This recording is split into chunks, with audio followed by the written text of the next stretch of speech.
नमस्कार, मैं हूं रविशंकर शर्मा बुलंद युवा न्यूज़ के साथ।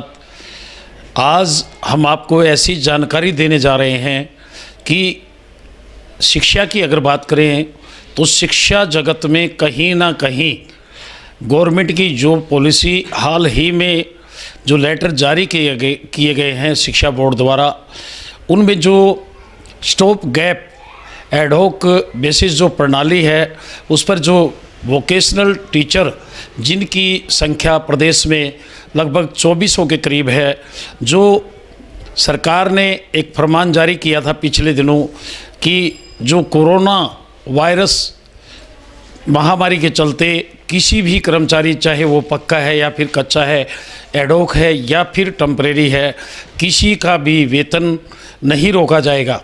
लेकिन वर्तमान में जो सरकार द्वारा आदेश जारी किए गए हैं उससे जो vocational teacher association ad hoc basis पे लगी हुई है, प्रदेश में अच्छा खासा रोष उन टीचरों में देखा जा सकता है।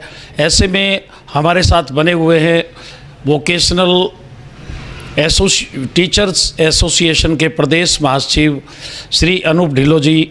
उनसे पूछते हैं कि सरकार की किस तरह की घोषणा थी और वर्तमान में सरकार ने किस तरह के फरमान जारी किए हैं। जी ढिल्लों साहब, आपका स्वागत है।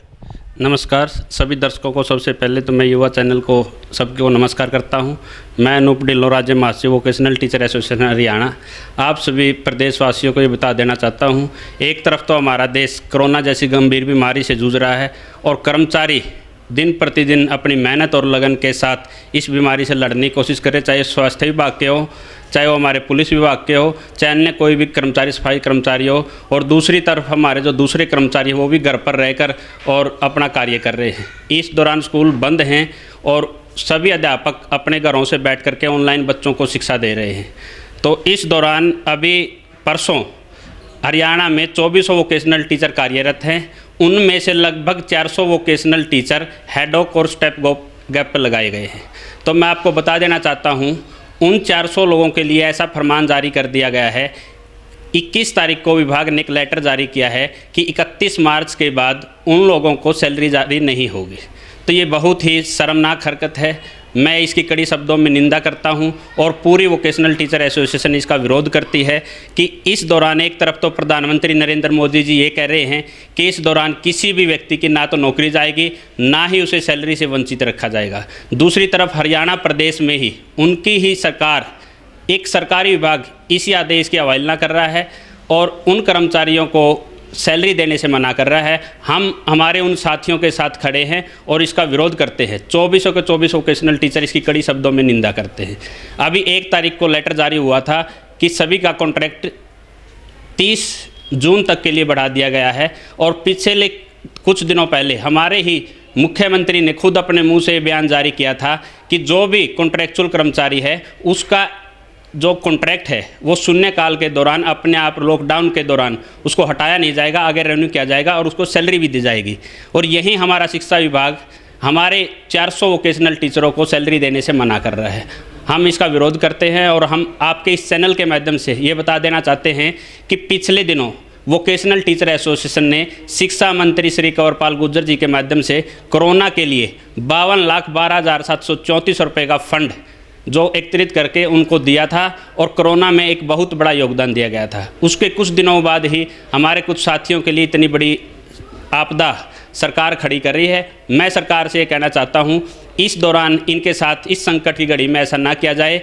ये 400 लोगों की सैलरी नहीं है, 400 घरों का चूल्हा है जिसको सरकार बुझाने की कोशिश कर रही है। हम इसके बिल्कुल खिलाफ हैं और हम सरकार से निवेदन करते हैं इस फरमान को वापस लीजिए और इन वोकेशनल टीचर जो अपने घर बैठ करके विद्यार्थियों को शिक्षा दे रहे, स्किल्स की शिक्षा दे रहे हैं, इनको दोबारा से इस आदेश को वापस लिया जाए और इनको तनख्वाह दी जाए इस दौरान। Thank you.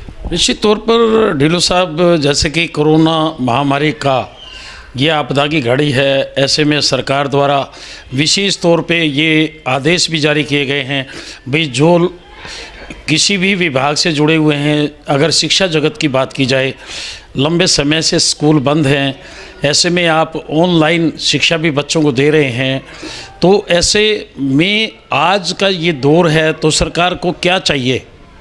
ऐसे दौर में मैं सरकार से ही कहना चाहता हूँ, लॉकडाउन के दौरान भी बच्चे घर बैठे हैं और शिक्षक उसे विभिन्न ऑनलाइन तरीक़ों से उसके घर बैठे उसको शिक्षा पढ़ा रहे, चाहे वो अपनी पाठ्यक्रम जो सामग्री है उन तक पहुंचा रहे हैं।